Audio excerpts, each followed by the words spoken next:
तेजस्विनावधीतमस्तु मा विद्विषावहै। ओम शांति शांति शांति। ಶ್ರೀಕೃಷ್ಣ ಸರ್ವವು ನಿನ್ನ ಸೇವೆಯಾಗಲಿ ಸ್ವಾಮಿ.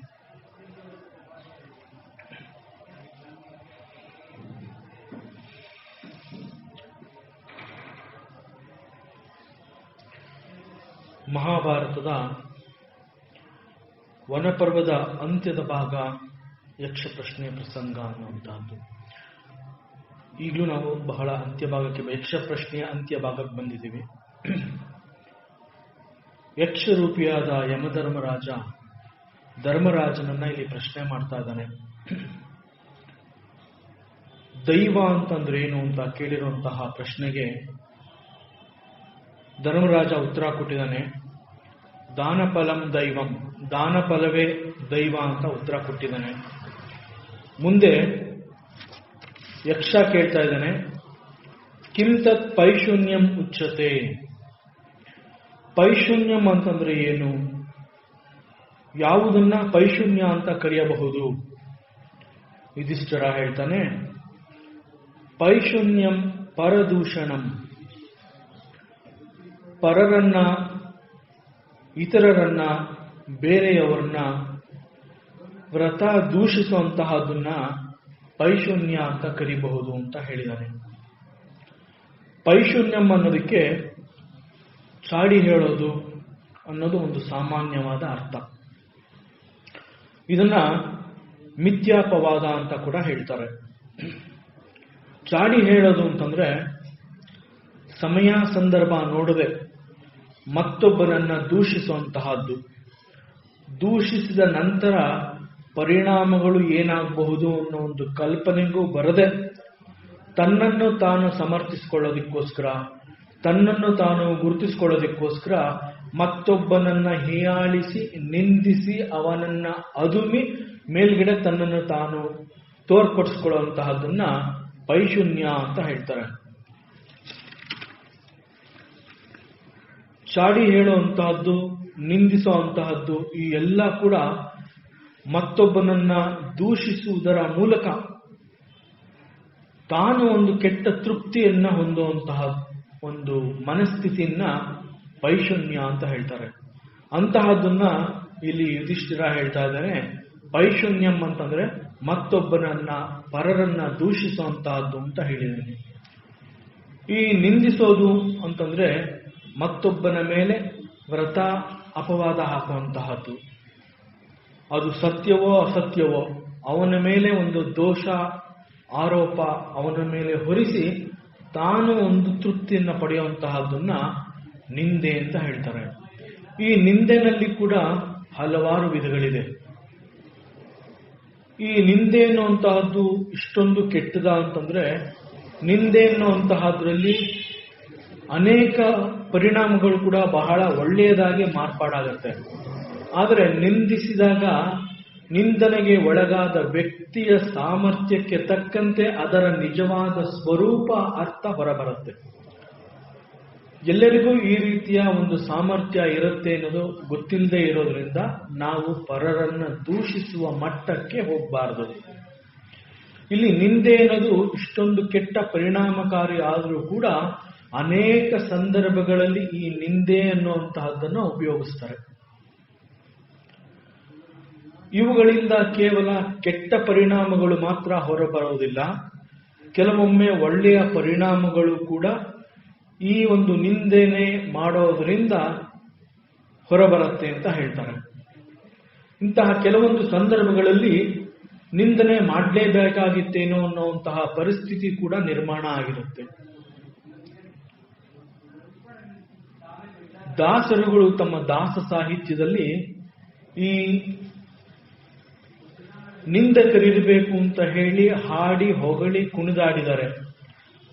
ನಮ್ಮ ಪುರಂದರದಾಸರು ಹೇಳ್ತಾರೆ, ನಿಂದಕರಿರಬೇಕು, ಹಂದಿ ಇದ್ದರೆ ಹೇಗೆ ಒಂದು ಕೇರಿ ಶುದ್ಧಿ ಆಗ್ತಾ ಇದೆಯೋ ಹಾಗೆ ಅಂದಂದು ಮಾಡಿದ ಪಾಪದ ಮಾಮಲ ತಿಂದು ಹೋಗುವರಯ್ಯ ನಿಂದಕರು ಅಂತ ಪುರಂದರದಾಸರು ಕೂಡ ಹೇಳಿದ್ದಾರೆ. ನಿಂದನೆ ಮಾಡ್ತಾ ಮಾಡ್ತಾ ಮಾಡಿದವನ ಪಾಪ ಆಡಿದವನ ಬಾಯಿಯಲ್ಲಿ ಅನ್ನೋ ರೀತಿಯಲ್ಲಿ ನಿಂದಕರು ಮತ್ತೊಬ್ಬನ ಪಾಪವನ್ನ ತಾವು ಸುತ್ತಕೊಳ್ತಾರೆ.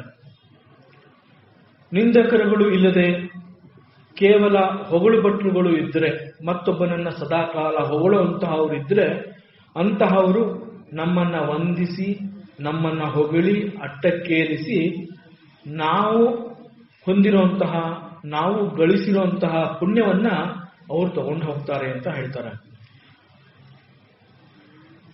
ಜಗತ್ತಿನ ಈ ಲೋಕದ ಪರಿಸ್ಥಿತಿ ಹೇಗಿದೆ ಅಂತಂದ್ರೆ, ಸ್ವಲ್ಪ ಚಿಂತನೆ ಮಾಡಬೇಕು, ಯೋಚನೆ ಮಾಡಬೇಕು. ದುಷ್ಟ ಜನರು ಈ ಸೃಷ್ಟಿಯಲ್ಲಿ ಇದ್ದಾಗ ಮಾತ್ರ ಶಿಷ್ಟ ಜನರಿಗೆ ಕೀರ್ತಿಗಳು ಸನ್ಮಾನಗಳು ಸಿಗತ್ತೆ ಅಂತ ಹೇಳ್ತಾರೆ. ಮತ್ತೊಂದು ದೃಷ್ಟಿಯಿಂದ ನೋಡಿದ್ರೆ, ಹೊಗಳುವ ಮಂದಿಗಳು ಇರುವಂತೆ ನಿಂದಕರು ಕೂಡ ಇರಬೇಕು. ಹಲವಾರು ಸಂದರ್ಭಗಳಲ್ಲಿ ಮನುಷ್ಯನಿಗೆ ತಾನು ಎಸಗಿದ ಪಾಪಕೃತ್ಯಗಳು, ಲೋಪದೋಷಗಳು, ತಾನು ಮಾಡಿರುವಂತಹ ಆ ತಪ್ಪುಗಳು ತಿಳಿಬೇಕು ಅಂತಂದ್ರೆ ಅದು ಮತ್ತೊಬ್ಬರು ಇತರರು ಹೇಳಿದಾಗ ಮಾತ್ರ ಅದರ ಬಗ್ಗೆ ಒಂದು ಅರಿವು ಮೂಡಿ ಬರುತ್ತೆ. ಇಲ್ಲದೆ ಹೋದ್ರೆ ಮನುಷ್ಯ ಅವುಗಳ ಕಡೆಗೆ ಗಮನ ಕೊಡೋದಿಲ್ಲ. ಮನುಷ್ಯ ತನ್ನನ್ನು ತಾನು ತಿದ್ದುಕೊಂಡು ಸರಿಪಡಿಸ್ಕೋಬೇಕು ಅಂತಂದ್ರೆ ಈ ರೀತಿ ತನ್ನ ತಪ್ಪುಗಳು ಕಂಡು ಬಂದಾಗ ಮತ್ತೊಬ್ಬರು ಅವನನ್ನ ನಿಂದಿಸಿ ಎಚ್ಚರಿಸಿ ಅವನನ್ನ ಸರಿದಾರಿಗೆ ತರಬೇಕಾಗುತ್ತೆ. ಆ ರೀತಿ ನಿಂದಕರು ಮಾಡಿದಾಗ ತಪ್ಪು ಮಾಡಿದಂತಹ ವ್ಯಕ್ತಿ ಮತ್ತೊಮ್ಮೆ ತಪ್ಪು ನಡೆಯದಂತೆ ಎಚ್ಚರಿಕೆ ವಹಿಸಿ ಸರಿಯಾದ ಮಾರ್ಗದಲ್ಲಿ ಅವನು ಮುಂದುವರಿತಾನೆ. ತನ್ನನ್ನು ಯಾರೂ ನಿಂದಿಸದೇ ಇದ್ದ ಪಕ್ಷದಲ್ಲಿ ತಾನು ಮಾಡಿರುವಂತಹದ್ದೇ ಸರಿ, ತನ್ನ ವರ್ತನೆನೇ ಸರಿ ಅನ್ನುವ ಮಟ್ಟಕ್ಕೆ ಬಹಳ ಗರ್ವದಿಂದ ಅವನು ವ್ಯವಹರಿಸ್ತಾನೆ. ಆದರೆ ಅವನು ಎಷ್ಟೇ ಅಹಂಕಾರಿಯಾದರೂ ಕೂಡ ಇತರರು ತನ್ನ ಲೋಪದೋಷಗಳನ್ನು ಗುರುತಿಸಿದಾಗ ಅವಮಾನದಿಂದ ಕುಗ್ಗಿ ತಲೆ ಬಗ್ಗಿಸಿ ಸರಿಯಾದ ದಾರಿ ಯಾವುದು ಅನ್ನೋದನ್ನ ಹುಡುಕೋ ಪ್ರಯತ್ನ ಅವನು ಮಾಡ್ತಾನೆ. ಈ ಕಾರಣದಿಂದ ನಿಂದಕರು ಕೆಲವೊಂದು ಸಂದರ್ಭಗಳಲ್ಲಿ ಇರಬೇಕು ಅಂತ ಹೇಳ್ತಾರೆ. ಮತ್ತೆ ಕೆಲವು ಬಾರಿ ಸಜ್ಜನರ ಸತ್ಯನಿಷ್ಠೆ ಅನ್ನುವಂತಹದ್ದು ಹೊರಬರಬೇಕಾದ್ರೆ ಈ ನಿಂದಕರು ಅನ್ನುವಂತಹವರು ಅಂತಹವ್ರನ್ನ ದೂಷಿಸಬೇಕಾಗತ್ತೆ ಅಂತ ಹೇಳ್ತಾರೆ. ಪರಮಾತ್ಮ ಶ್ರೀಕೃಷ್ಣನ ಮೇಲೂ ಕೂಡ ಒಂದು ಇದೇ ರೀತಿಯ ಒಂದು ಆರೋಪ ಬರುತ್ತೆ. ಕೃಷ್ಣನನ್ನು ಕೂಡ ಸ್ಯಮಂತಕ ಮಣಿಯನ್ನ ಅವನು ಅಪಹರಿಸಿದಾನೆ ಅಂತ ಹೇಳಿ ಅವನ ಮೇಲೆ ಒಂದು ಕಳ್ಳತನದ ಆರೋಪ ಮತ್ತು ಕೊಲೆಯ ಆರೋಪ ಹೊರಿಸ್ತಾರೆ. ಉಗ್ರಸೇನ ಮಹಾರಾಜನ ಮಗನಾದ ಸತ್ರಾಜಿತ ಅನ್ನುವಂತಹವನು ಬಹು ದೀರ್ಘಕಾಲ ಸೂರ್ಯನನ್ನ ಕುರಿತು ತಪಸ್ ಮಾಡಿ ಸೂರ್ಯನಿಂದ ಈ ಸ್ಯಮಂತಕ ಮಣಿ ಎನ್ನುವಂತಹದ್ದನ್ನ ವರವಾಗಿ ಪಡಿತಾನೆ. ಆ ಮಣಿಯ ವಿಶೇಷತೆ ಏನು ಅಂತಂದ್ರೆ ಅದು ದಿನವೊಂದಕ್ಕೆ 8 ಮಣ ಬಂಗಾರ ಕೊಡ್ತಾ ಇತ್ತು ಅಂತ ಹೇಳ್ತಾರೆ. ಅಂತಂದ್ರೆ ನಿಜವಾಗ್ಲೂ ಬಂಗಾರ ಕೊಡ್ತಾ ಇತ್ತ ಅನ್ನೋದು ಒಂದು ಪುರಾಣದ ಕಥೆ. ಅಲ್ಲಿ ನಿಜವಾಗಿ ಅರ್ಥ ಮಾಡ್ಕೋಬೇಕಾಗಿರೋದು ಬಂಗಾರ ಅನ್ನೋದು ಒಂದು ಪ್ರಭೆ. ಸೂರ್ಯ ಅನ್ನೋದು ಬೆಳಕು ಮತ್ತು ಪ್ರಭೆಯ ಸೃಷ್ಟಿಕರ್ತ, ಅವನು ಜ್ಞಾನವನ್ನ ಕೊಡುವಂತಹವನು. ಸೊ ಈ ರೀತಿ ಸೂರ್ಯನನ್ನ ಪ್ರಾರ್ಥಿಸಿ ಅವನಿಂದ ಜ್ಞಾನವನ್ನ ಪಡ್ಕೋತಾ ಇದ್ದ ಅಂತಹ ಅದು ಮೂಲ ಅರ್ಥ ಅದು. ಆದರೆ ಇಲ್ಲಿ ಕತೆಗೋಸ್ಕರವಾಗಿ ದಿನಕ್ಕೆ 8 ಮಣ ಅವನು ಬಂಗಾರವನ್ನ ಪಡಿತಾ ಇದ್ದ ಅಂತ ಹೇಳ್ತಾರೆ. ಅದು ಯಾವುದೂ ಕೂಡ ಸರಿ ಇರಬಹುದು. ಕೆಲ ಸಮಯದ ನಂತರ ಈ ಸತ್ರಾಜಿತ ಆ ಮಣಿಯನ್ನ ಅವನ ತಮ್ಮ ಪ್ರಸೇನನಿಗೆ ಕೊಟ್ಟು ಅವನು ರಾಜ್ಯದಿಂದ ಹೊರಗಡೆ ಹೋಗಿರ್ತಾನೆ. ಪ್ರಸೇನ ಈ ಮಣಿಯನ್ನ ಧರಿಸಿ ಕಾಡಿಗೆ ಹೋಗಿರ್ತಾನೆ. ಕಾಡಿನಲ್ಲಿ ಈ ಪ್ರಸೇನನನ್ನ ಒಂದು ಸಿಂಹ ಕೊಂದಾಕತ್ತೆ. ಮುಂದೆ ಆ ಸಿಂಹವನ್ನ ಜಾಂಬವಂತ ಅನ್ನೋ ಒಂದು ಕರಡಿ ಕೊಂದಾಕತ್ತೆ ಮತ್ತು ಆ ಕರಡಿ ಆ ಸ್ಯಮಂತಕ ಮಣಿಯನ್ನ ತಗೊಂಡು ತನ್ನ ಗುಹೆಗೆ ಹೋಗುತ್ತೆ. ಆದರೆ ಇಲ್ಲಿ ಪ್ರಸೇನನ ಜೊತೆ ಕಾಡಿಗೆ ಹೋಗಿ ಪ್ರಸೇನನನ್ನ ಹಿಂಬಾಲಿಸಿ ಪ್ರಸೇನನನ್ನ ಶ್ರೀಕೃಷ್ಣನೇ ಕೊಂದ ಅಂತ ಹೇಳಿ ಅವನ ಮೇಲೆ ಈ ಒಂದು ದೋಷಾರೋಪ ಬರುತ್ತೆ. ಈ ದೋಷದಿಂದ ನಾನು ಮುಕ್ತನಾಗಬೇಕು, ಇದರ ಸತ್ಯ ಏನು ಅನ್ನೋದನ್ನ ತಿಳಿಸಬೇಕು ಅಂತ ಹೇಳಿ ಪರಮಾತ್ಮ ಶ್ರೀಕೃಷ್ಣ ಕಾಡಿಗೆ ಹೋಗ್ತಾನೆ. ಕಾಡಿನಲ್ಲಿ ಸಿಂಹ ನಡೆದ ಒಂದು ಹೆಜ್ಜೆಯ ಗುರುತುಗಳನ್ನ ಅವನು ಅನುಸರಿಸಿ ಮುಂದೆ ಹೋದಾಗ ಆ ಸಿಂಹವನ್ನು ಕೊಂದ ಆ ಒಂದು ಕರಡಿಯ ಹೆಜ್ಜೆಗಳು ಕಾಣುತ್ತೆ. ಆ ಕರಡಿಯ ಹೆಜ್ಜೆಗಳನ್ನ ಅನುಸರಿಸಿ ಮತ್ತೆ ಹೋದಾಗ ಅದು ಒಂದು ಗುಹೆ ಹತ್ರ ಕರ್ಕೊಂಡು ಹೋಗುತ್ತೆ. ಆ ಗುಹೆಯ ಒಳಗಡೆ ಪರಮಾತ್ಮ ಒಳಗಡೆ ಹೋಗಿ ಜಾಂಬವಂತ ಅನ್ನೋ ಆ ಕರಡಿಯ ಜೊತೆ ಹೋರಾಟ ಮಾಡಿ ಆ ಮಣಿಯನ್ನ ಅವನು ಮತ್ತೆ ಅವನಿಂದ ಪಡ್ಕೊಂಡು ಬರ್ತಾನೆ. ಇದು ಕತೆ. ಅಂತಂದ್ರೆ ಇಷ್ಟು ಸುಂದ ಸಾಮರ್ಥ್ಯ ಪ್ರತಿಯೊಬ್ಬ ಮನುಷ್ಯನಿಗೂ ಇರೋದಿಲ್ಲ. ಅವನು ಸಜ್ಜನನೇ ಆದರೂ ಕೂಡ ಕೃಷ್ಣನಿಗೆ ಇದ್ದಂತಹ ಸಾಮರ್ಥ್ಯ ಎಲ್ಲಾ ಸಜ್ಜನರಿಗೂ ಇರುತ್ತೆ ಅನ್ನೋದು ಇಲ್ಲ.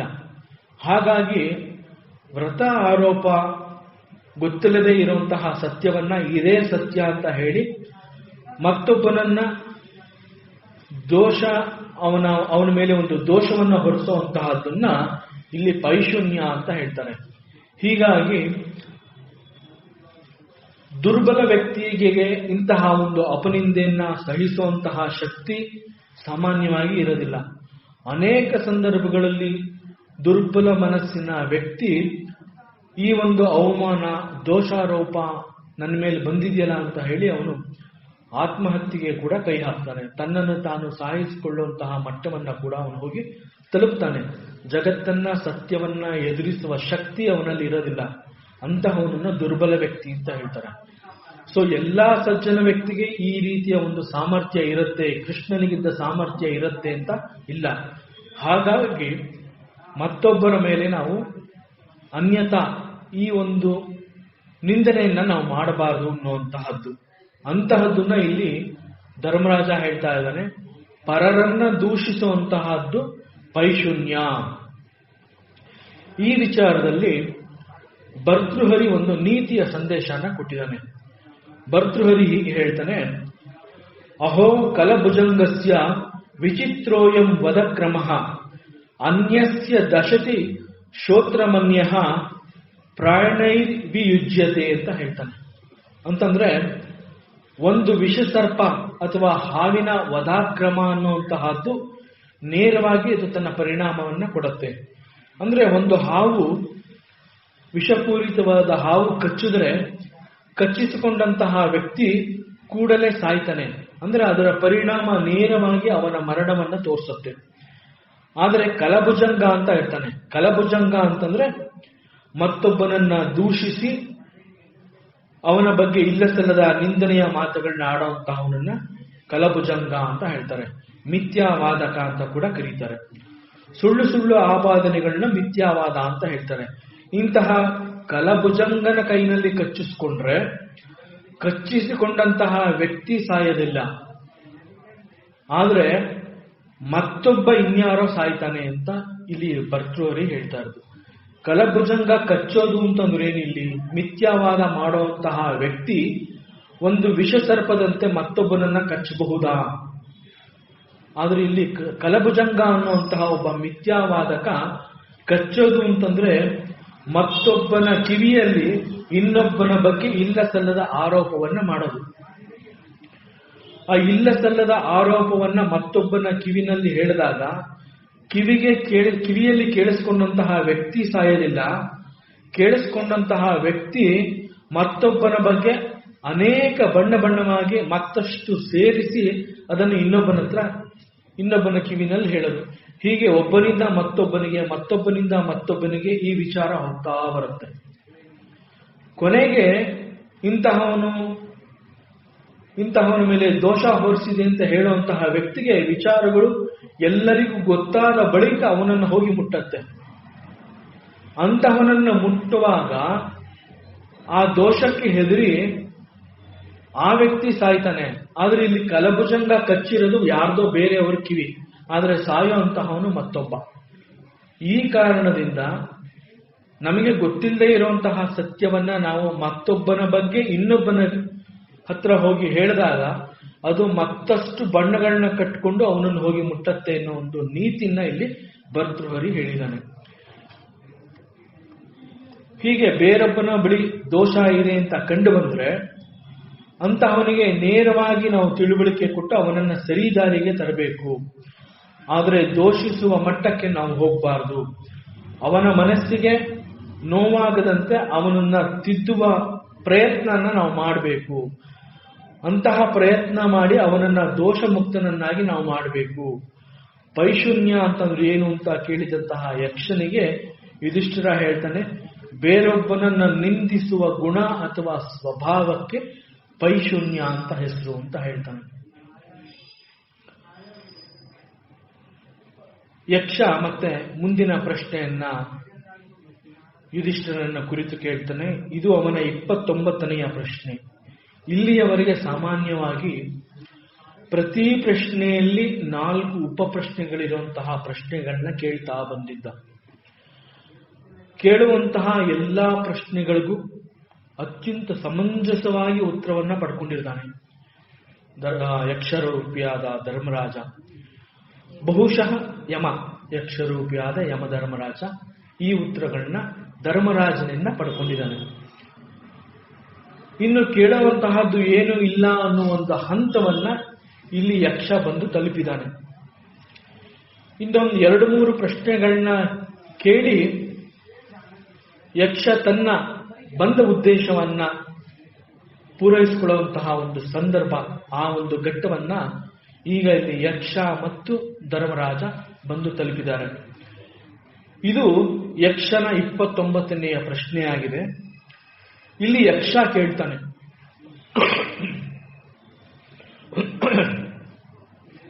ಯಕ್ಷ ಉವಾಚ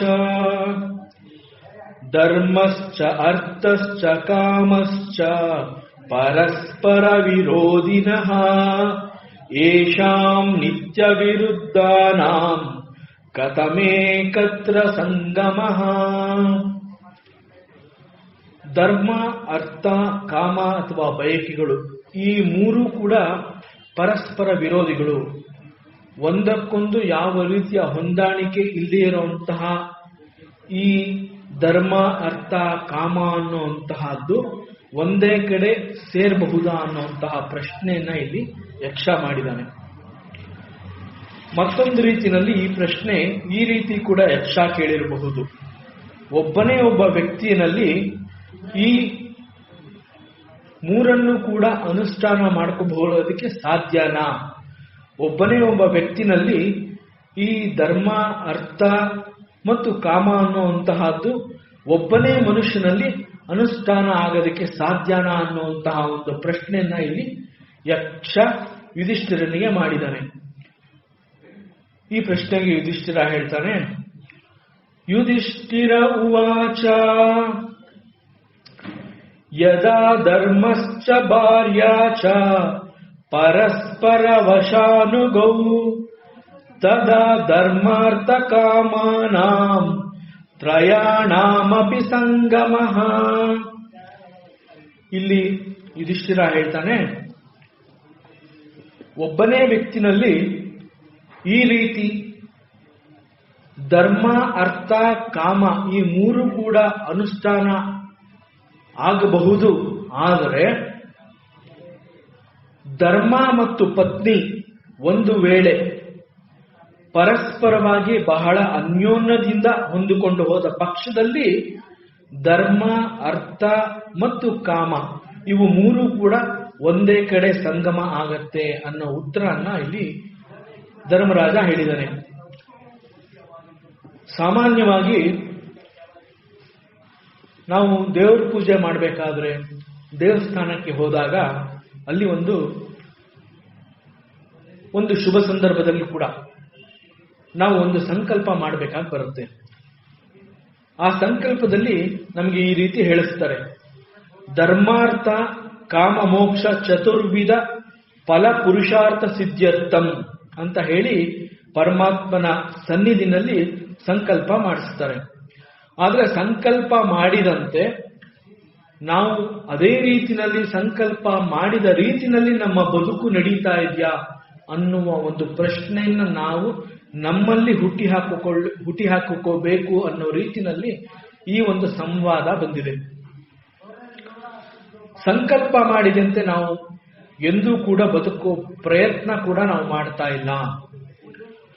ನಾವು ಹೇಳ್ತಾ ಇರೋದೊಂದು ಪರಮಾತ್ಮನ ಸನ್ನಿಧಿನಲ್ಲಿ ಪರಮಾತ್ಮನ ಎದುರಿಗೆ ನಾವು ಸಂಕಲ್ಪ ಮಾಡಿರೋದೊಂದು, ಆದರೆ ನಮ್ಮ ಬದುಕು ಮತ್ತೊಂದು ರೀತಿನಲ್ಲಿದೆ. ಕಾರಣ, ಬದುಕು ಅನ್ನುವಂತಹದ್ದು ಮಾಡಬೇಕಾದ್ರೆ ನಾವು ಪರಮಾತ್ಮನ ಆವರಣದಿಂದ ಹೊರಗಡೆ ಬಂದ್ಬಿಡ್ತೀವಿ. ಇದನ್ನ ಪ್ರಾಪಂಚಿಕ ಲೌಕಿಕ ಅಂತ ಹೇಳ್ತೀವಿ. ಆದರೆ ಪರಮಾತ್ಮನ ಆವರಣಕ್ಕೆ ನಾವು ಒಳಗಡೆ ಬಂದಾಗ ಅಲ್ಲಿ ಭಕ್ತಿನ ನಾವು ಪ್ರದರ್ಶನ ಮಾಡ್ತೀವಿ, ಅಲ್ಲಿ ಆಧ್ಯಾತ್ಮಿಕ ಚಿಂತನೆ ಮಾಡ್ತೀವಿ, ಅಲ್ಲಿ ವೈರಾಗ್ಯವನ್ನ ಹೊರಹಾಕ್ತೀವಿ. ಪರಮಾತ್ಮ ನೀನೊಬ್ಬ ಸರ್ವಶಕ್ತ, ನೀನಿದ್ರೆ ಮಾತ್ರ ಸಾಕು ಅಂತ ಹೇಳ್ತೀವಿ. ಇದಿಷ್ಟೂ ಕೂಡ ಆ ಒಂದು ಸನ್ನಿಧಿನಲ್ಲಿ ಪರಮಾತ್ಮನ ಇರುವಿಕೆಯ ಅನುಭವವನ್ನ ಪಡೆಯುವ ಪ್ರಯತ್ನದಲ್ಲಿ ಕಾಟಾಚಾರಕ್ಕೆ ಸಂಕಲ್ಪ ಮಾಡ್ತೀವಿ. ಇದು ಸಾಮಾನ್ಯವಾಗಿ ಲೌಕಿಕ ಪ್ರಪಂಚ ಅಂತಂದ್ರೆ ಒಂದು ವರ್ಣಮಯ ಜಗತ್ತು. ಈ ಜಗತ್ತಿನಲ್ಲಿ ವರ್ಣಮಯಗಳು ಇರೋದ್ರಿಂದ ಆ ವರ್ಣಮಯಗಳಿಗೆ ಆಕರ್ಷಿತರಾಗಿ ನಾವು ನಮ್ಮ ಜೀವನವನ್ನ ನಾವು ನಡೆಸೋ ಪ್ರಯತ್ನ ಮಾಡ್ತಾ ಇದ್ದೀವಿ. ಪರಮಾತ್ಮನೇ ನಿರಾಕಾರ ಅಂತ ಅಂದಮೇಲೆ ಅಲ್ಲಿ ಯಾವ ವರ್ಣಗಳು ಇಲ್ಲ. ಅಲ್ಲಿ ವರ್ಣಗಳೇ ಇಲ್ಲದೆ ಹೋದ್ಮೇಲೆ ಅಲ್ಲಿ ನಾವು ಆಕರ್ಷಣೆ ಆಗುವಂತಹದ್ದು ಬಹಳ ಕಷ್ಟ. ಹಾಗಾಗಿ ನಮ್ಮನ್ನ ಆಕರ್ಷಣೆ ಮಾಡುವಂತಹದ್ದು ಈ ಒಂದು ಪ್ರಪಂಚ.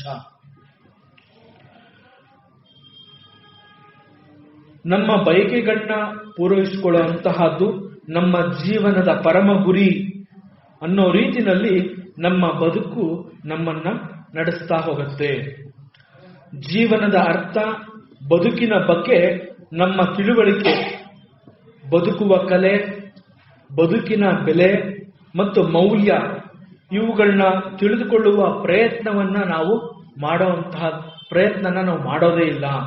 ಕೇವಲ ದೇವಸ್ಥಾನದ ಆವರಣದಲ್ಲಿ ಅಥವಾ ದೇವರ ಪೂಜೆ ಮಾಡುವಾಗ ಒಂದು ಶುಭ ಸಂದರ್ಭದಲ್ಲಿ ನಾವು ಸಂಕಲ್ಪವನ್ನ ಬಾಯಿಯಿಂದ ಹೇಳ್ತೀವಿ, ಆದರೆ ಅದನ್ನ ಅನುಷ್ಠಾನಕ್ಕೆ ತರುವಂತಹ ಪ್ರಯತ್ನನ ನಾವು ಮಾಡೋದಿಲ್ಲ. ಈ ಜಗತ್ತಿನಲ್ಲಿ ಸರ್ವಕ್ಕೂ ಮೂಲವಾದ ಧರ್ಮವನ್ನ ಕೈಬಿಟ್ಟು ಅರ್ಥ ಹಾಗೂ ಕಾಮಗಳಲ್ಲಿ ನಾವು ಆಸಕ್ತರಾಗ್ತೀವಿ. ಅರ್ಥ ಅಂತಂದ್ರೆ ಹಣ ಮತ್ತು ಐಶ್ವರ್ಯದ ಸಂಪಾದನೆಯನ್ನ ಇಲ್ಲಿ ಅರ್ಥ ಅಂತ ಹೇಳ್ತೀವಿ. ಹೀಗೆ ಸಂಕಲ್ಪದಲ್ಲಿ ನಾವು ಹೇಳುವಂತೆ ಮೊದಲನೆಯದಾದ ಧರ್ಮವಿಲ್ಲದಿದ್ದರೆ, ಧರ್ಮ ಅರ್ಥ ಕಾಮ ಮೋಕ್ಷ ಈ ರೀತಿಯ ಚತುರ್ವಿಧಗಳಲ್ಲಿ ಧರ್ಮ ಅನ್ನುವಂತಹದ್ದು ಇಲ್ಲದೆ ಹೋದ್ರೆ ಕೊನೆಯದಾದ ಮೋಕ್ಷ ಅನ್ನೋದು ಕೂಡ ನಮಗೆ ಸಿಗದಿಲ್ಲ. ನಮ್ಮ ಜೀವನ ಎಲ್ಲ ಕೂಡ ಮೊದಲನೆಯಾದ ಧರ್ಮದಲ್ಲೂ ಇರೋದಿಲ್ಲ, ಕೊನೆಯದಾದ ಮೋಕ್ಷದ ಒಂದು ಬಯಕೆ ಕೂಡ ಇರೋದಿಲ್ಲ. ನಮ್ಮ ಎಲ್ಲಾ ಜೀವನವು ಅರ್ಥ ಕಾಮಗಳಲ್ಲಿಯೇ ಕಳೆದು ಹೋಗಿರುತ್ತೆ. ಈ ಅರ್ಥ ಕಾಮಗಳು ಪರಸ್ಪರ ವಿರೋಧಿಗಳು. ಹೇಗೆ ಅಂದ್ರೆ, ಧರ್ಮದ ಹಿನ್ನೆಲೆ ಚೆನ್ನಾಗಿದ್ದಾಗ, ಧರ್ಮದ ಆಚರಣೆಯಲ್ಲಿ ಅದರ ಪ್ರಕಾರ ನಾನು ನನ್ನ ಬದುಕನ್ನ ನಡೆಸ್ತೀನಿ, ಧರ್ಮವೇ ಶ್ರೇಷ್ಠ ಅನ್ನೋ ರೀತಿನಲ್ಲಿ ಧರ್ಮದ ಹಿನ್ನೆಲೆಯಲ್ಲಿ ನನ್ನ ಬದುಕಿನ ಪ್ರಯತ್ನ ಸಾಗಿದಾಗ ಅಲ್ಲಿ ಹೆಚ್ಚಿನ ಹಣ ಸಂಪಾದನೆಗೆ ಅವಕಾಶ ಇರೋದಿಲ್ಲ. ಅರ್ಥಾರ್ಥಿಯು ಅಂದ್ರೆ ಹಣದ ಬಗ್ಗೆ ಆಸಕ್ತಿ ಇರುವಂತಹವನು ಹಣ ಗಳಿಸುವುದರಲ್ಲಿ ಮಗ್ನನಾಗಿರ್ತಾನೆ. ಅಂತಹವನು ತನ್ನ ಸ್ವಂತಕ್ಕಾಗಿ ಕೂಡ ಅಪ್ಪಿ ತಪ್ಪಿ ತಾನೇ ಸಂಪಾದನೆ ಮಾಡಿರುವಂತಹ ಹಣವನ್ನ ತನಗಾಗಿ ಕೂಡ ಅವನು ವೆಚ್ಚ ಮಾಡೋದಕ್ಕೆ ಇಷ್ಟಪಡೋದಿಲ್ಲ. ಅಂತಹವನು ಹಣವನ್ನು ಪ್ರೀತಿಸುವಷ್ಟು ತನ್ನನ್ನು ತಾನು ಪ್ರೀತಿ ಮಾಡಿಕೊಳ್ಳೋದಿಲ್ಲ. ತಾನು ಸಂಪಾದನೆ ಮಾಡಿರುವಂತಹ ಹಣ ತನ್ನ ಉಪಯೋಗಕ್ಕೆ ಬರುತ್ತೆ ಅನ್ನೋ ಒಂದು ಜ್ಞಾನ ಕೂಡ ಅವನಿಗೆ ಗೊತ್ತಾಗೋದಿಲ್ಲ. ಇಂತಹ ವಿಷಯದಲ್ಲಿ ಆಚಾರ್ಯ ಶಂಕರರು ಭಜಗೋವಿಂದಂನಲ್ಲಿ ಹೇಳ್ತಾರೆ, ಅರ್ಥಮನರ್ಥಂ ಭಾವೆಯ ನಿತ್ಯಂ ನಾಸ್ತಿ ತತಃ ಸುಖ ಲೇಷ ಸತ್ಯಂ ಪುತ್ರಾದಪಿ ಧನಭಾಜಾಂ ಭೀತಿ ಸರ್ವತ್ರೈಷ ವಿಹಿತ ರೀತಿ ಅಂತ ಹೇಳ್ತಾರೆ. ಅರ್ಥಮನರ್ಥಂ, ಅರ್ಥವನ್ನ ಅನರ್ಥಕಾರಿ ಅಂತ ಕರೆದಿದ್ದಾರೆ ಆಚಾರ್ಯರು. ಅರ್ಥ ಅಂತಂದ್ರೆ ಹಣ, ಹಣದ ಬೆಲೆ ಅಥವಾ ಅದರ ಬಗ್ಗೆ ಒಂದು ಸರಿಯಾದ ತಿಳುವಳಿಕೆ ಇಲ್ಲದೆ ಅದನ್ನ ಯಾವ ರೀತಿಯಿಂದ ಉಪಯೋಗಿಸ್ಕೋಬೇಕು ಅನ್ನೋ ಒಂದು ಕನಿಷ್ಠ ಜ್ಞಾನ ಅನ್ನೋದು ಇಲ್ಲದೆ ಹೋದ್ರೆ ಅಂತಹ ಅರ್ಥ, ಅಂತಹ ಹಣ, ಅಂತಹ ಐಶ್ವರ್ಯ ಅನರ್ಥಕಾರಿಯಾಗತ್ತೆ ಅಂತ ಹೇಳ್ತಾರೆ. ಸಂಪಾದನೆ ಮಾಡಿರುವಂತಹ ಹಣ ಉಪಯೋಗಕ್ಕೆ ಬರದೆ ಹೋದ್ರೆ ಅದು ಅನರ್ಥಕಾರಿ ಅಂತ ಭಾವಿಸು ಅಂತ ಹೇಳ್ತಾರೆ ಅವರು. ಇದನ್ನ ನಾವು ಸ್ವಲ್ಪ ಯೋಚನೆ ಮಾಡಬೇಕು. ಹೆಚ್ಚು ಸಂಪಾದನೆ ಮಾಡಿ ಅದನ್ನ ಒಂದು ಬೀರುವಿನಲ್ಲಿಟ್ಟು ಬೀಗ ಹಾಕಿ ಹೊರಗಡೆ ಬಂದು ನನ್ನ ಜೇಬಿನಲ್ಲಿ ಹಣ ಇಲ್ಲ, ನಾನು ಇವತ್ತು ಊಟ ಮಾಡಕ್ ಆಗೋದಿಲ್ಲ ಅಂತಂದ್ರೆ ಅದು ನನ್ನ ಕರ್ಮ. ನಾನು ಸಂಪಾದನೆ ಮಾಡಿರೋ ಹಣ ನನ್ನ ಉಪಯೋಗಕ್ಕೆ ಬರದೆ ಹೋದ ಮೇಲೆ ಸಂಪಾದನೆ ಮಾಡುವಂತಹ ಹಣ ಬೀರುಲಿದ್ರೂ ಒಂದೇ, ಅದು ಇಲ್ಲದೆ ಹೋದ್ರೂ ಒಂದೇ. ಹೇಗಿದ್ರೂ ನಾನು ಉಪವಾಸ ಮಾಡಬೇಕು. ಹಣದ ಬಗ್ಗೆ ವ್ಯಾಮೋಹ ನಮ್ಮ ಅಜ್ಞಾನವನ್ನು ಹೆಚ್ಚು ಮಾಡ್ತಾ ಹೋಗುತ್ತೆ. ಆದ್ರಿಂದ ಆಚಾರ್ಯರು ಹೇಳ್ತಾರೆ, ಈ ಒಂದು ತಿಳುವಳಿಕೆ ಇಲ್ಲದೆ ಹೋದ್ರೆ ಸಂಪಾದನೆ ಮಾಡಿರುವಂತಹ ಅರ್ಥ ಅಂದ್ರೆ ಐಶ್ವರ್ಯ ಅನರ್ಥಕಾರಿಯಾಗತ್ತೆ. ಒಮ್ಮೆ ಮಾತ್ರ ಇಂತಹ ಜ್ಞಾನ ಅಥವಾ ತಿಳುವಳಿಕೆ ಬಂದ್ರೆ ಸಾಲದು. ಅನುದಿನವೂ ದಿನನಿತ್ಯವೂ ಈ ಅರ್ಥ ಅನ್ನುವಂತಹದ್ದು ಅನರ್ಥಕಾರಿ ಅನ್ನೋದನ್ನ ಮೂಲ ಮಂತ್ರ ಅಂತ ಹೇಳಿ ನೀನು ತಿಳ್ಕೋಬೇಕು. ಉಪಯೋಗಕ್ಕೆ ಬರದೇ ಇರೋ ಅಂತಹ ಒಂದು ಹಣದಿಂದ ಸುಖ ಅನ್ನುವಂತಹದ್ದು ಲೇಷವಾದರೂ ಅಂತಂದ್ರೆ ಒಂದು ಸ್ವಲ್ಪ ಕೂಡ ಸಿಗೋದಿಲ್ಲ. ಇದು ಸತ್ಯವಾದ ಮಾತು. ಈ ಅರ್ಥದ ಪ್ರಭಾವ, ಹಣದ ಪ್ರಭಾವ ಅನ್ನೋದು ನಮ್ಮ ಮೇಲೆ ಹೇಗಿರುತ್ತೆ ಅಂತಂದ್ರೆ, ಹಣವನ್ನ ಸಂಪಾದನೆ ಮಾಡಿರೋರ್ನ ಹಣವಂತ ಅಂತ ಹೇಳ್ತೀವಿ. ಅಂತಹ ಹಣವಂತರು ಒಂದು ಕ್ಷಣ ಕೂಡ ಸುಖವಾಗಿ ನಿದ್ರೆ ಮಾಡಕ್ ಆಗೋದಿಲ್ಲ.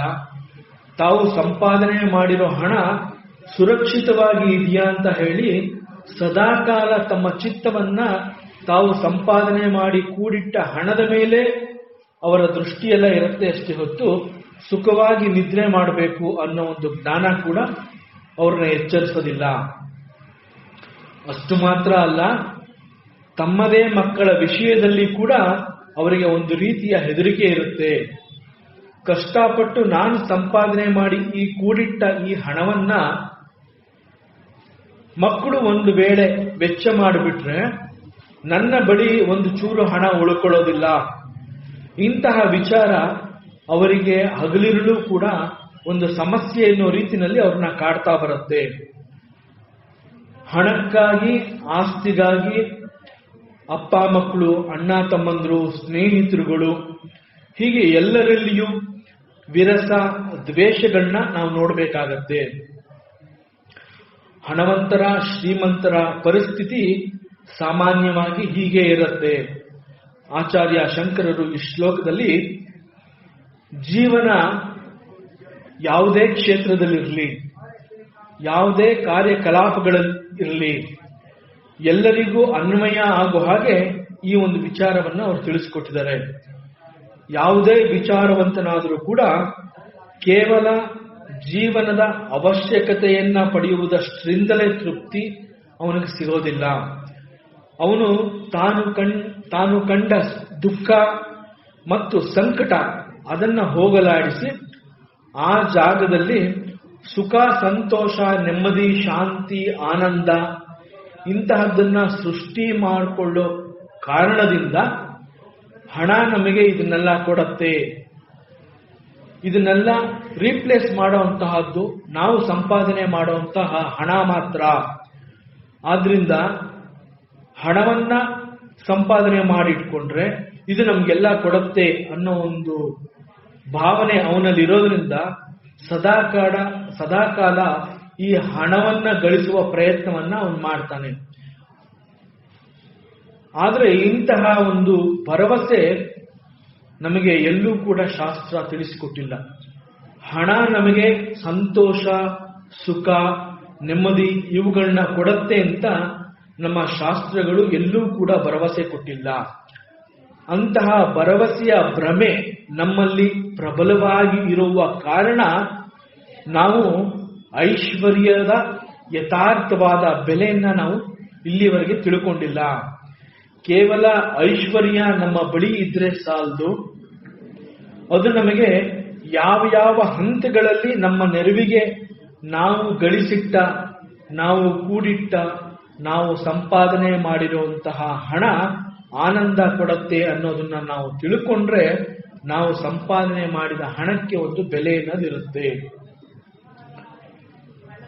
ಆದ್ರಿಂದ ನಾವು ಸಂಪಾದನೆ ಮಾಡಿದ ಹಣದ ಉಪಯೋಗವನ್ನ ನಾವು ಪಡ್ಕೊಳ್ದೆ ಹೋದ್ರೆ ಅಂತಹ ಹಣ, ಅಂತಹ ಅರ್ಥ ಅನರ್ಥ. ಸೃಷ್ಟಿನಲ್ಲಿ ಕಂಡುಬರುವಂತಹ ಯಾವುದೇ ಒಂದು ಇರುವಿಕೆಯಾಗಲಿ ಅದು ತನ್ನ ಇರುವಿಕೆಯನ್ನ ನಮಗೆ ತೋರಿಸ್ಕೊಡದೆ ಹೋದ್ರೆ ನಮಗೆ ಅಂತಹವುಗಳು ಇದೆ ಅನ್ನುವ ಒಂದು ಅರಿವು ಕೂಡ ನಮಗೆ ಗೊತ್ತಾಗೋದಿಲ್ಲ. ಆ ರೀತಿನಲ್ಲಿ ನಾವು ಸಂಪಾದನೆ ಮಾಡಿದ ಹಣ ಅರ್ಥಪೂರ್ಣ, ಅದು ಅನರ್ಥಕಾರಿ ಅಲ್ಲ, ಅದು ಅರ್ಥಪೂರ್ಣ ಅನ್ನುವ ಪರಿಜ್ಞಾನ ನಮಗೆ ಬೆಳೆದು ಬಂದರೆ ಮಾತ್ರ ಅಂತಹ ಒಂದು ಅರ್ಥ, ಅಂತಹ ಒಂದು ಸಂಪಾದನೆ, ಆ ಒಂದು ಐಶ್ವರ್ಯಕ್ಕೆ ಬೆಲೆ ಅನ್ನೋದಿರುತ್ತೆ. ಇಲ್ಲದೆ ಹೋದ್ರೆ ಅವುಗಳ ಬಗ್ಗೆ ನಮಗೆ ವ್ಯತ್ಯಾಸ ಗೊತ್ತಾಗೋದಿಲ್ಲ. ಹಣ ಅಥವಾ ಐಶ್ವರ್ಯವನ್ನ ಸೃಷ್ಟಿ ಮಾಡಿದಂತಹವನು ಒಬ್ಬ ಮನುಷ್ಯ ಅಂತಂದ್ರೆ ಹಣ ಅನ್ನೋದು ಒಂದು ಮಾಧ್ಯಮ. ಒಂದನ್ನ ಪಡ್ಕೊಳ್ಳೋದಕ್ಕೆ ಮತ್ತೊಂದನ್ನ ನಾವು ಕೊಡ್ತೀವಲ್ಲ, ಈ ಒಂದು ಮಾಧ್ಯಮವನ್ನ ನಾವು ಹಣದ ಮುಖಾಂತರ ನಾವು ಶುರು ಮಾಡ್ತೀವಿ. ಅನೇಕ ಸಾವಿರ ವರ್ಷಗಳ ಹಿಂದೆ ನಾವು ವಸ್ತುವನ್ನ ಪಡ್ಕೊಳ್ಳೋದಕ್ಕೆ ನಮ್ಮಲ್ಲಿದ್ದ ಮತ್ತೊಂದು ವಸ್ತುವನ್ನ ಕೊಡ್ತಾ ಇದ್ವಿ. ಒಂದು ವಸ್ತುವನ್ನ ಮತ್ತೊಂದು ವಸ್ತುವಿಗಾಗಿ ನಾವು ಅದರ ಒಂದು ಎಕ್ಸ್ಚೇಂಜ್ ಮಾಡ್ಕೋತಾ ಇದ್ವಿ. ಕಾಲ ಬೆಳೆದಂತೆ ಹಣ ಅನ್ನೋದು ಒಂದು ಮಾಧ್ಯಮ, ಅದೊಂದು ಅರ್ಥ ಅಂತಂದ್ರೆ ನಮಗೆ ಮತ್ತು ನಮಗೆ ಬೇಕಾಗಿರುವ ಮತ್ತೊಂದು ವಸ್ತುವಿಗೆ ಸಂಪರ್ಕವನ್ನ ಕಲ್ಪಿಸೋದ್ರಿಂದ ಇದನ್ನ ಅರ್ಥ ಅಂತ ಹೇಳ್ತಾರೆ, ಹಣವನ್ನ ಅರ್ಥ ಅಂತ ಹೇಳ್ತಾರೆ. ಹೀಗೆ ಮನುಷ್ಯ ತಾನೇ ಸೃಷ್ಟಿ ಮಾಡಿದ ಈ ಹಣಕ್ಕೆ ಅಜ್ಞಾನದಿಂದ ಮುಂದೆ ತಾನೇ ದಾಸನಾಗಿ ಹೋಗ್ತಾನೆ. ಇದು ವಿಪರ್ಯಾಸ ಅಂತ ಆಚಾರ್ಯರು ಹೇಳ್ತಾರೆ. ಬದುಕು ಅನ್ನುವಂತಹದ್ದು ಅರ್ಥಪೂರ್ಣವಾಗಿರ್ಬೇಕಾದ್ರೆ, ಸುಗಮವಾಗಿರ್ಬೇಕಾದ್ರೆ ಹಣ ಅನ್ನೋದು ಒಂದು ಮಾಧ್ಯಮ ಅಥವಾ ಒಂದು ಮಧ್ಯವರ್ತಿ. ಆದರೆ ದುರಾದೃಷ್ಟವಶಾತ್ ಅಂತಹ ಹಣ ಅನ್ನೋದು ಇವತ್ತಿನ ದಿವಸ ಮನುಷ್ಯನನ್ನ ಅದು ಆಳ್ತಾ ಇದೆ. ಇದು ವಿಪರ್ಯಾಸ. ಇದನ್ನ ಸರಿಯಾಗಿ ತಿಳ್ಕೋ ಅಂತ ಆಚಾರ್ಯರು ಈ ಒಂದು ಸಂದೇಶವನ್ನ ಕೊಡ್ತಾ ಇದ್ದಾರೆ. ಆಧ್ಯಾತ್ಮ ಜೀವನದ ಸಾಧನೆಗಾಗಿ ಅವರು ನಮ್ಮನ್ನ ಈ ಶ್ಲೋಕದ ಮುಖಾಂತರ ಇದರ ಅರ್ಥವನ್ನ ನಮಗೆ ತಿಳಿಸಿ ನಮ್ಮನ್ನ ಪ್ರಚೋದಿಸ್ತಾ ಇದ್ದಾರೆ. ಹಣದ ಮೋಹದಲ್ಲಿ ಸಿಲುಕಿ ಧನ ಸಂಪಾದನೆಯ ಭ್ರಮೆಯಲ್ಲಿ ಸಿಕ್ಕಿ ಹಾಕಿಕೊಂಡು ಇಡೀ ಬದುಕನ್ನ ವ್ಯರ್ಥ ಮಾಡಿಕೊಳ್ಳೋದ್ರಿಂದ ಉಂಟಾಗುವ ಒಂದು ಅಪಾಯವನ್ನ ಸದಾ ನೆನಪಿನಲ್ಲಿಟ್ಟುಕೊಂಡರೆ ಹಣದ ಮೇಲಿನ ಮೋಹ ಕ್ರಮವಾಗಿ ನಿಧಾನವಾಗಿ ನಮ್ಮಿಂದ ದೂರ ಆಗತ್ತೆ. ಅದನ್ನೇ ಅವರಿಲ್ಲಿ ಈ ಶ್ಲೋಕದಲ್ಲಿ ಭಾವೆಯ ನಿತ್ಯಂ ಅಂತ ಕರೆದಿದ್ದಾರೆ. ಅನುಕಾಲವು ನನ್ನ ಸ್ಮರಣೆಯಲ್ಲಿ ಇಂತಹ ಒಂದು ಸತ್ಯ ನಲಿದಾಡ್ತಾ ಇರಲಿ ಅಂತ ಅವರು ನಮಗೆ ಉಪದೇಶ ಮಾಡಿದ್ದಾರೆ. ಹಣಕ್ಕೆ ಬೆಲೆ ಇದೆ, ಅದು ನಿಜ. ಬದುಕಿನಲ್ಲಿ ಹಣ ಬೇಕು, ಅದು ಕೂಡ ನಿಜ. ಆದರೆ ನಮಗೆ ಅವಶ್ಯಕವಾಗಿ ಬೇಕಾಗುವ ವಸ್ತುಗಳನ್ನ ಪಡೆದುಕೊಳ್ಳಲು ಎಷ್ಟು ಹಣ ಬೇಕೋ ಅಷ್ಟು ಹಣವನ್ನ ಸಂಪಾದನೆ ಮಾಡಿದ್ರೆ ಜೀವನ ತುಂಬಾ ಸುಂದರವಾಗಿರುತ್ತೆ, ಸುಗಮವಾಗಿರುತ್ತೆ. ನಾವು ಅದಕ್ಕೆ ಮಾತ್ರ ಬೆಲೆ ಕೊಡಬೇಕು. ಅದಲ್ಲದೆ ಹಣಕ್ಕೆ ಅತಿಯಾದ ಪ್ರಾಮುಖ್ಯತೆ ಕೊಡೋದಾದ್ರೆ ಅದು ಅವಿವೇಕ ಆಗತ್ತೆ. ಆಶ್ಚರ್ಯ ಅಂತಂದ್ರೆ ಐಶ್ವರ್ಯ ಅನ್ನುವಂತಹದ್ದು ನಮ್ಮನ್ನ ಪರಸ್ಪರ ದ್ವೇಷಿಸುವಂತೆ ಮಾಡುತ್ತೆ ಅಂತ ಹೇಳ್ತಾರೆ. ಹಣದ ಪ್ರಭಾವ ಅನ್ನೋದೇ ಈ ರೀತಿಯ ಒಂದು ಸೋಜಿಗ. ನಮ್ಮಲ್ಲಿ ಒಂದು ಸ್ವಲ್ಪ ಹಣ ಅನ್ನೋದು ಬಂದು ಸೇರಿದ್ರೆ ನಂತರ ನನಗೆ ಮತ್ತಷ್ಟು ಹಣ ಬೇಕು ಅನ್ನೋ ಒಂದು ಆಸೆ ಬರುತ್ತೆ. ಆ ಆಸೆಗೆ ತಕ್ಕಂತೆ ಮತ್ತೆ ಕೆಲಸ ಮಾಡಿ ಮತ್ತಷ್ಟು ಹಣ ಗಳಿಸಿಕೊಂಡ ನಂತರ ನಮ್ಮ ದೃಷ್ಟಿ ಮತ್ತೊಬ್ಬನ ಬಳಿ ಇರುವ ಹಣವನ್ನ ನೋಡಿ ನನಗೆ ಅವನಿಗಿಂತ ಹೆಚ್ಚಿನ ಹಣ ಬೇಕು ಅನ್ನೋ ಒಂದು ದುರಾಸೆ ಬರುತ್ತೆ. ಈ ರೀತಿ ಮತ್ತೊಬ್ಬನಿಗಿಂತ ನನ್ನಲ್ಲಿ ಹಣ ಬಂದು ಸೇರಿದಾಗ ನನ್ನಲ್ಲಿರುವ ಹಣ ಮತ್ತೊಬ್ಬನ ಹಣಕ್ಕಿಂತ ಹೆಚ್ಚು ಆಗಿದೆ ಅಂತ ಗೊತ್ತಾದ ಮೇಲೆ ಅದು ಅಹಂಕಾರವಾಗಿ ನನ್ನ ತಲೆ ಮೇಲೆ ಏರುತ್ತೆ. ಅಹಂಕಾರ ಪ್ರದರ್ಶನ ಆಗತ್ತೆ. ಇವುಗಳು ಹಣದ ಪ್ರಭಾವ. ಇಂತಹವು ನಮ್ಮ ವ್ಯಕ್ತಿತ್ವವನ್ನೇ ಬದಲಾಯಿಸುತ್ತೆ. ಮತ್ತು ಹೆಚ್ಚು ಹಣ ಸೇರಿದ ಬಳಿಕ ನಾವು ಮನುಷ್ಯರಲ್ಲಿ ನಂಬಿಕೆ ಮತ್ತು ವಿಶ್ವಾಸವನ್ನ ಕಳ್ಕೋಬೇಕಾಗತ್ತೆ. ಎಲ್ಲರನ್ನು ನಾವು ಸಂಶಯದಿಂದ ನೋಡುವಂತಹ ಒಂದು ಪ್ರವೃತ್ತಿಯನ್ನ ನಾವು ಬೆಳೆಸ್ಕೊತೀವಿ. ಯಾರೋ ಒಬ್ರು ನಮ್ಮ ಬಳಿ ಬಂದಿದ್ದಾರೆ ಅಂತಂದ್ರೆ ಬಹುಶಃ ಅವನು ನನ್ನನ್ನ ಹಣ ಕೇಳಕ್ ಬಂದಿದ್ದಾನೆ ಅನ್ನೋ ರೀತಿನಲ್ಲಿ ಬಂದಿರೋವನ ಮೇಲೆ ನಾವು ಸಂಶಯ ಪಡೋ ಹಾಗೆ ಈ ಹಣದ ಪ್ರಭಾವ ನಮ್ಮ ಅಜ್ಞಾನವನ್ನ ಹೆಚ್ಚು ಮಾಡುತ್ತೆ. ಇದು ಕೇವಲ ಮತ್ತೊಬ್ಬರ ವಿಚಾರ ಅಲ್ಲ, ಸ್ವಂತ ಮಕ್ಕಳ ಮೇಲೂ ಕೂಡ ಸಂಶಯ ಉಂಟಾಗುವ ಹಾಗೆ ಮಾಡುತ್ತೆ. ಕೊನೆಗೆ ಇದು ಒಂದು ರೀತಿಯ ಭಯವಾಗಿ ನಮ್ಮ ನೆಮ್ಮದಿಯನ್ನ ಹಾಳು ಮಾಡುತ್ತೆ. ಸಂಪಾದನೆ ಮಾಡಿದ ಹಣವನ್ನ ಗುಪ್ತವಾಗಿಟ್ಟು ಅದನ್ನ ಕಾಯುವುದೇ ಒಂದು ದೊಡ್ಡ ಕೆಲಸ.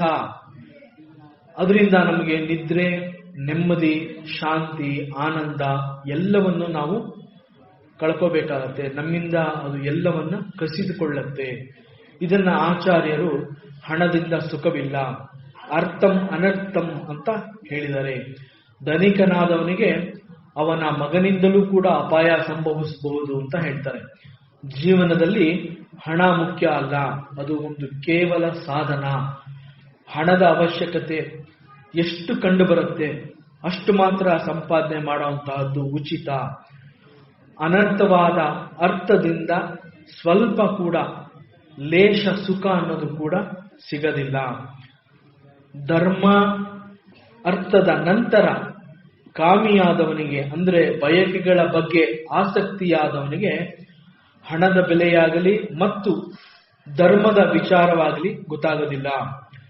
ಅರ್ಥ, ಕಾಮ ಇವೆರಡೂಗಳು ಕೂಡ ಅಂತಂದ್ರೆ ಹಣ ಮತ್ತು ಬಯಕೆ ಧರ್ಮದ ಚೌಕಟ್ಟಿನಲ್ಲಿ ಸೇರಿದಾಗ ಮಾತ್ರ ಪರಿಣಾಮ ಒಂದು ಸುವ್ಯವಸ್ಥೆ ಆಗತ್ತೆ. ಆದರೆ ಇಲ್ಲಿ ಯಕ್ಷನ ಪ್ರಶ್ನೆ, ಧರ್ಮ, ಅರ್ಥ, ಕಾಮ ಈ ಮೂರೂ ಕೂಡ ಪರಸ್ಪರ ವಿರೋಧಿಗಳು. ಇವುಗಳು ಒಂದೇ ಕಡೆ ಸೇರುವುದು ಯಾವಾಗ ಅನ್ನೋ ಒಂದು ಪ್ರಶ್ನೆಯನ್ನ ಇಲ್ಲಿ ಯಕ್ಷ ಮಾಡಿದ್ದಾನೆ. ಯುಧಿಷ್ಠಿರ ಹೇಳ್ತಾನೆ, ಧರ್ಮ ಮತ್ತು ಪತ್ನಿ, ಧರ್ಮ ಮತ್ತು ಹೆಂಡತಿ ಪರಸ್ಪರವಾಗಿ ಹೊಂದಿಕೊಂಡಲ್ಲಿ ಮಾತ್ರ ಧರ್ಮ, ಅರ್ಥ, ಕಾಮ ಇವು ಮೂರೂ ಕೂಡ ಒಂದೇ ಕಡೆ ಸೇರಿ ಸಂಗಮ ಆಗತ್ತೆ ಅಂತ ಹೇಳ್ತಾನೆ. ಆದರೆ ಮನುಷ್ಯನ ಧರ್ಮದ ಆಚರಣೆಯು ಸಾಮಾನ್ಯವಾಗಿ ಹೆಚ್ಚಿನ ಅಂಶ ಪತ್ನಿಯ ಮೇಲೆ ಅವಲಂಬಿತವಾಗಿರುತ್ತೆ. ಯುಧಿಷ್ಠಿರನ ಈ ಒಂದು ಉತ್ತರ ನಿಜವಾಗ್ಲೂ ನೇರವಾಗಿ ನಮ್ಮ ಮೇಲೆ ಪ್ರಹಾರ ಮಾಡಿದೆಯೇನೋ ಅನ್ನೋ ರೀತಿನಲ್ಲಿ ಇಲ್ಲಿ ಉತ್ತರ ಕೊಟ್ಟಿದ್ದಾನೆ. ಧರ್ಮಾರ್ಥ ಕಾಮ ಮೋಕ್ಷಗಳು, ಧರ್ಮ, ಅರ್ಥ, ಕಾಮ, ಮೋಕ್ಷ ಈ 4 ಪುರುಷಾರ್ಥಗಳನ್ನ ಒಬ್ಬ ಗೃಹಸ್ಥ ಮಾತ್ರ ಸಾಧಿಸಬಹುದು. ಒಬ್ಬ ಬ್ರಹ್ಮಚಾರಿಗಾಗಲಿ ಸನ್ಯಾಸಿಗಾಗಲಿ ಈ ಪುರುಷಾರ್ಥಗಳನ್ನ ಸಾಧಿಸೋದಕ್ಕೆ ಸಾಧ್ಯ ಇಲ್ಲ ಮತ್ತು ಅವರುಗಳಿಗೆ ಇವುಗಳ ಅವಶ್ಯಕತೆಗಳು ಕೂಡ ಇಲ್ಲ.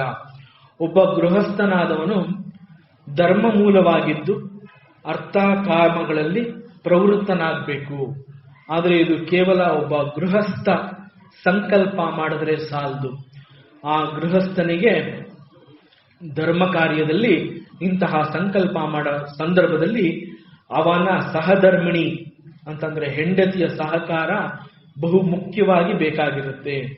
ಗೃಹಸ್ಥನಾದವನು ಪತ್ನಿಯನ್ನ ಬಿಟ್ಟು ಯಾವ ಕಾರ್ಯವನ್ನು ಮಾಡೋ ಹಾಗಿಲ್ಲ.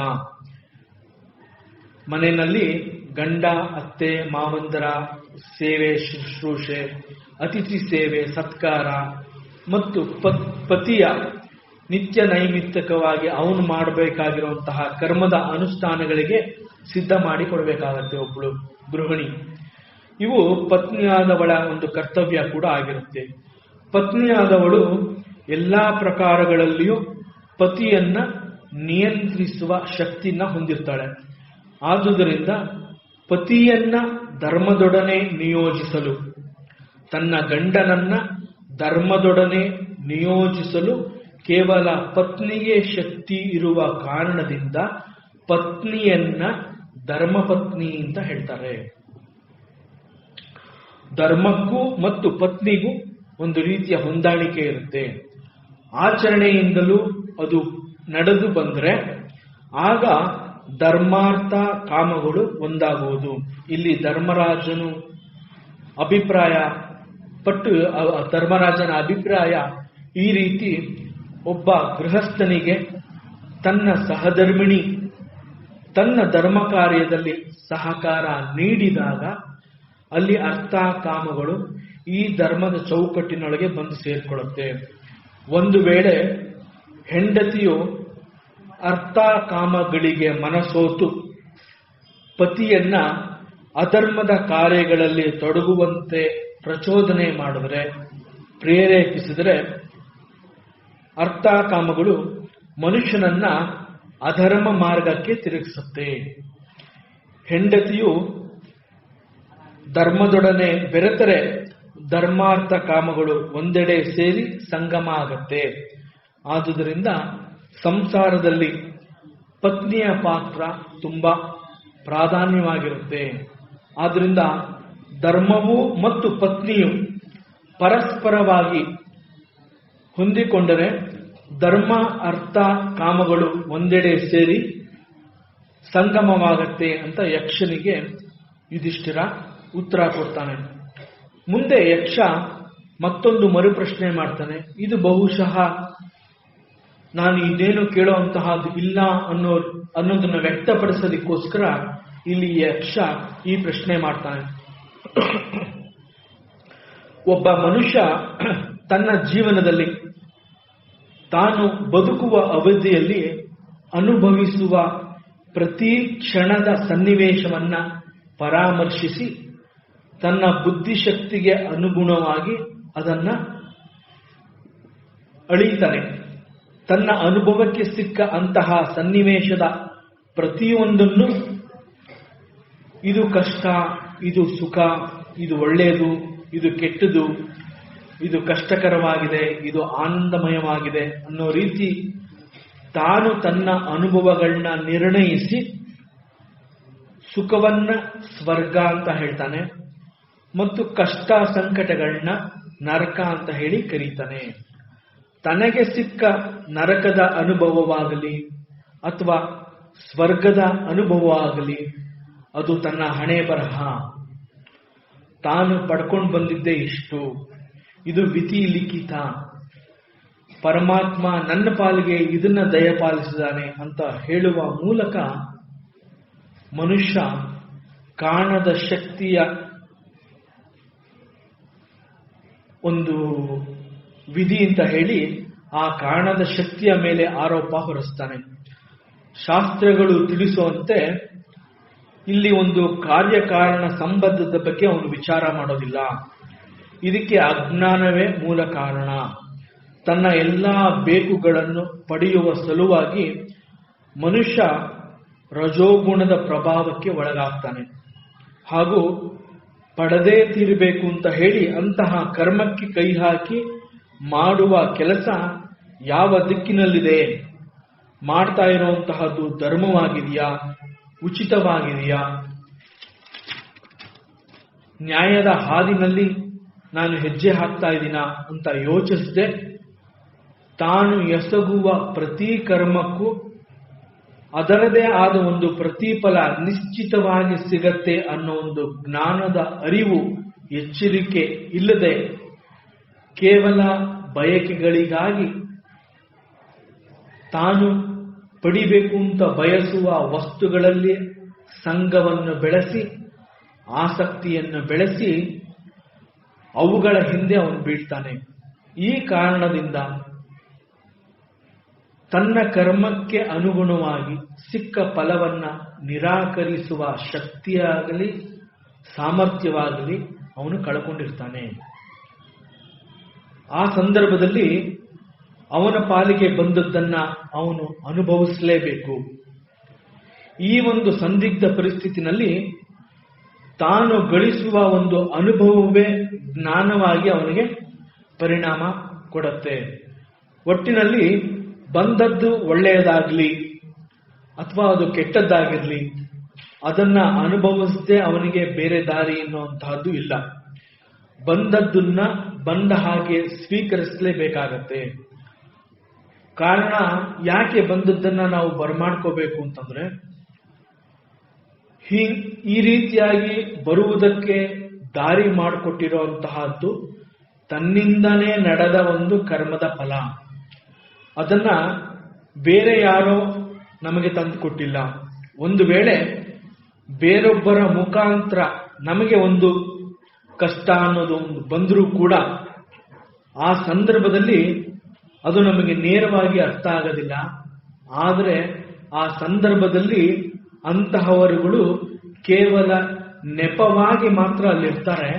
ಆದರೆ ನಾವು ಹೇಳೋದು, ಅವನಿಂದ ನಾನು ತೊಂದರೆಗೆ ಒಳಗಾದ್ರೆ, ಅವನು ನನ್ನ ಕಣ್ಣಿಗೆ ಗೋಚರವಾಗಿ ಅವನ ಮುಖಾಂತರ ನನಗೆ ಈ ಒಂದು ಕಷ್ಟವನ್ನ ಬರಮಾಡಿಕೊಂಡಿದ್ದು ನನ್ನದೇ ಹಿಂದಿನ ಅಜ್ಞಾನದ ಕರ್ಮ ಅನ್ನೋದನ್ನ ನಾನು ಯೋಚನೆ ಮಾಡೋದಿಲ್ಲ.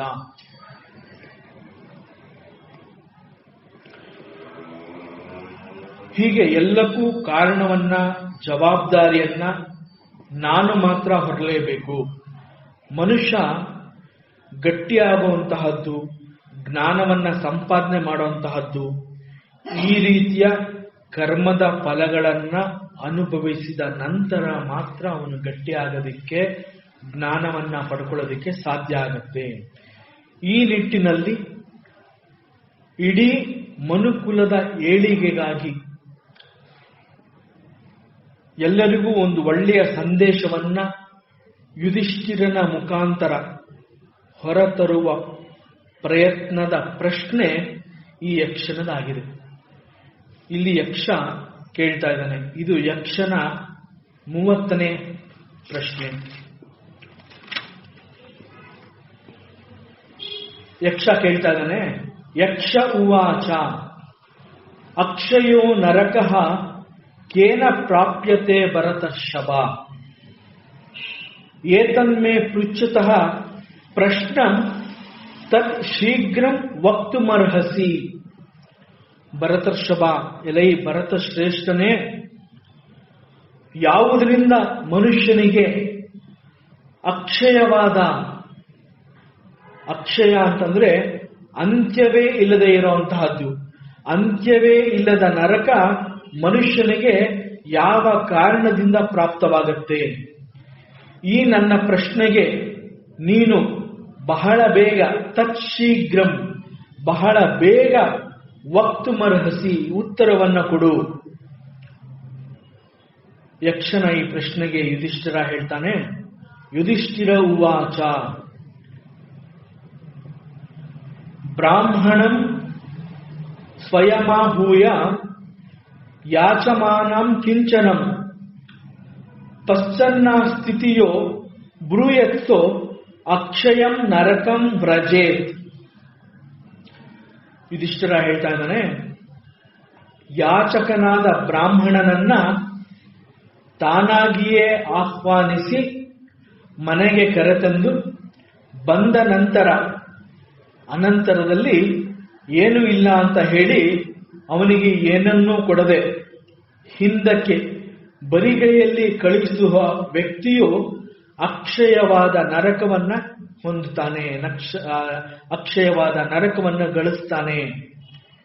ಇಲ್ಲಿ ಅಕ್ಷಯ ಅಂತ ಹೇಳಿರೋದ್ರಿಂದ ಅವನು ಶಾಶ್ವತವಾಗಿ ಅಂತ್ಯವೇ ಇಲ್ಲದಂತೆ ಸದಾಕಾಲ ನರಕದಲ್ಲಿರ್ತಾನೆ.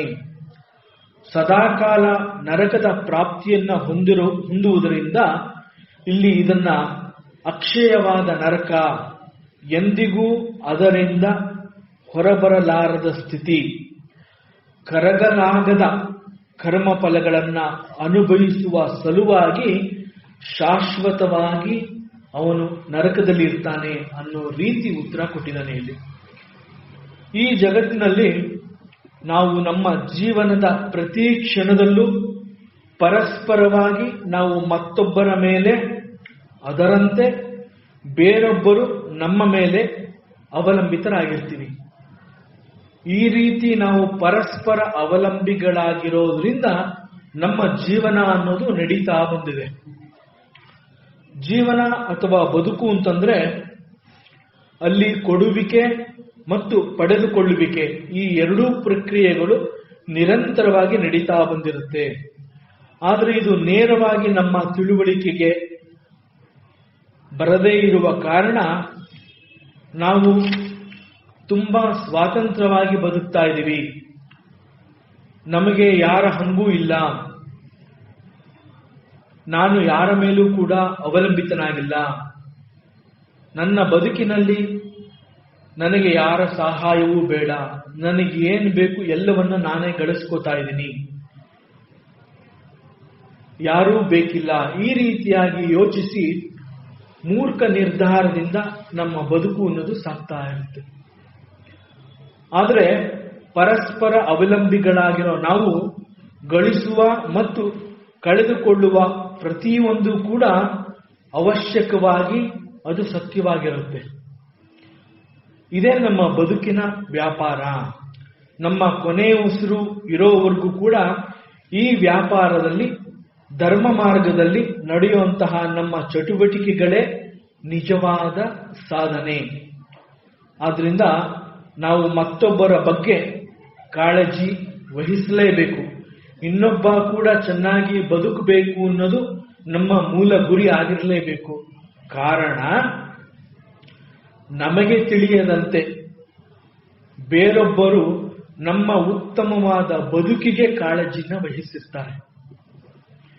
ಇದು ಈ ಜಗತ್ತಿನ ಒಂದು ಕರ್ಮ ನಿಯಮ. ಇದನ್ನ ಮೀರಿ ಬದುಕುವ ನಮ್ಮ ಪ್ರಯತ್ನ ನಮಗೆ ನರಕದ ದಾರಿಯನ್ನ ತೋರಿಸುತ್ತೆ. ಇಂತಹ ಒಂದು ಉತ್ತರವನ್ನ ಇಲ್ಲಿ ಕೊಟ್ಟಿದ್ದಾನೆ.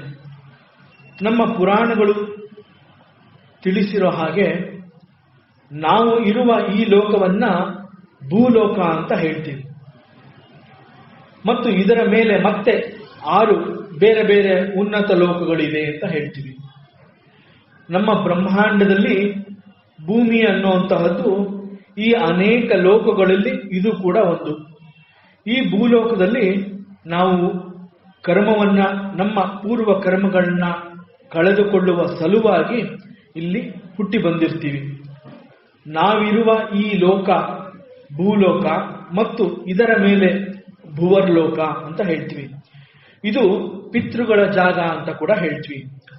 ಅದರ ಮೇಲೆ ಸುವರ್ಲೋಕ ಅಂತ ಇದೆ.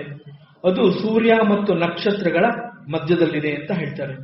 ಅಲ್ಲಿ ಇಂದ್ರಾದಿ ದೇವತೆಗಳು, ಗಂಧರ್ವರು ಮತ್ತು ಅಪ್ಸರಿಯರು ಇರ್ತಾರೆ. ಅದರ ನಂತರ ಮಹರ್ಲೋಕ, ಅಲ್ಲಿ ಅಪರೋಕ್ಷ ಜ್ಞಾನಿಗಳು, ಸಂತರು, ಮಹಾ ಋಷಿಗಳು ಇಂತಹವರು ಇರ್ತಾರೆ. ಆ ಲೋಕದ ಮೇಲೆ ಜನಲೋಕ ಅಂತ ಹೇಳ್ತಾರೆ. ಅದು ಬ್ರಹ್ಮನ ಲೋಕ.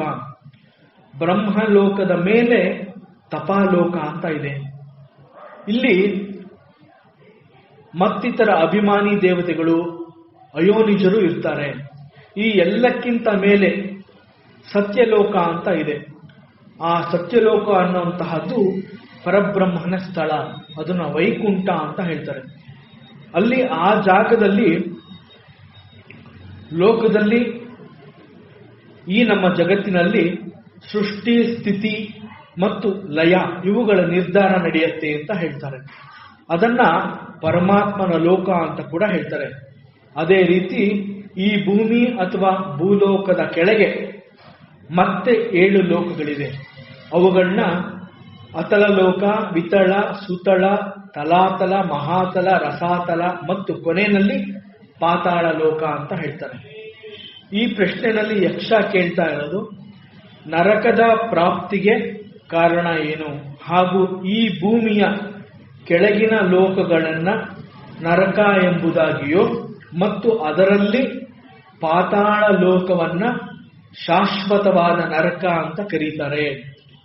ಮನುಷ್ಯನ ಕರ್ಮಕ್ಕೆ ಅನುಸಾರವಾಗಿ ಅವರಿಗೆ ಈ ಲೋಕಗಳ ಅಥವಾ ಇಂತಹ ನರಕದ ದರ್ಶನ ಆಗತ್ತೆ. ಯಾವ ಕಾರಣದಿಂದ ಅವನು ನರಕವನ್ನ ಹೊಂದುತ್ತಾನೆ ಅನ್ನೋ ಪ್ರಶ್ನೆಗೆ ಉತ್ತರ ತಿಳಿಯೋದಕ್ಕೆ ಮುಂಚೆ ನರಕ ಅಂತಂದ್ರೆ ಏನು ಅನ್ನೋದನ್ನ ತಿಳ್ಕೋಬೇಕಾಗತ್ತೆ. ನರಕ ಅನ್ನುವ ಒಂದು ಪದವನ್ನ ನೇರವಾಗಿ ಭಾಷಾಂತರ ಮಾಡಿದ್ರೆ ಅದು ಮನುಷ್ಯನ ಅಂತ ಹೇಳಿ ಅಲ್ಲಿಗೆ ಹೋಗಿ ನಿಲ್ಲುತ್ತೆ ಅಷ್ಟೆ. ಕಾರಣ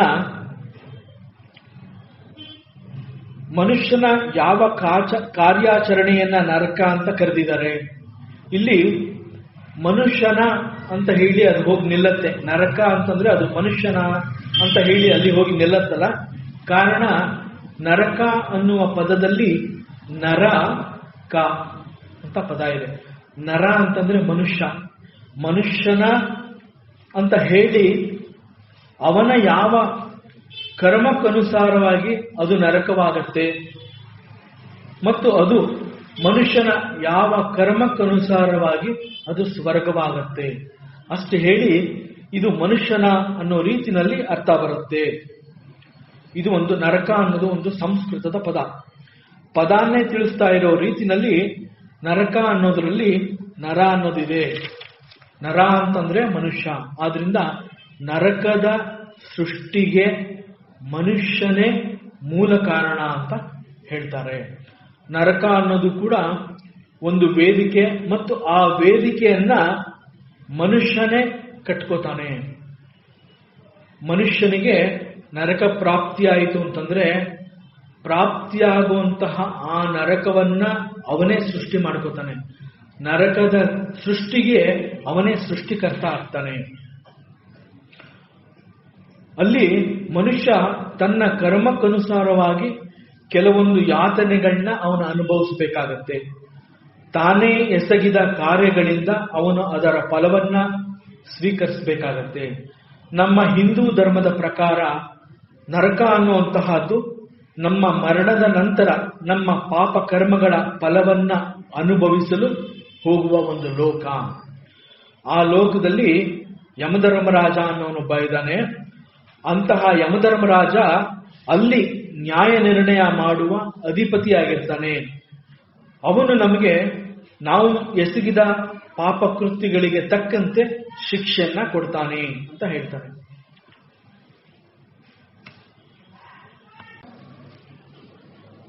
ಓಂ ಪೂರ್ಣಮದಃ ಪೂರ್ಣಮಿದಂ ಪೂರ್ಣಾತ್ ಪೂರ್ಣಮುದಚ್ಯತೆ ಪೂರ್ಣಸ್ಯ ಪೂರ್ಣಮಾದಾಯ ಪೂರ್ಣಮೇವಾವಶಿಷ್ಯತೆ. ಓಂ ಶಾಂತಿ ಶಾಂತಿ ಶಾಂತಿ. ಈ ದಿನದ ಪ್ರವಚನ ಸೇವೆಯನ್ನ ಸದ್ಗುರು ಶ್ರೀ ಚಿಕ್ಕಲಿಂಗಣ್ಣರವರ ಪಾದಾರವಿಂದಗಳಿಗೆ ಅತ್ಯಂತ ಭಕ್ತಿಯಿಂದ ಶ್ರದ್ಧೆಯಿಂದ ಅರ್ಪಿಸೋಣ. ಶ್ರೀಕೃಷ್ಣ ಸರ್ವೂ ನಿನ್ನ ಸೇವೆಯಾಗಲಿ ಸ್ವಾಮಿ.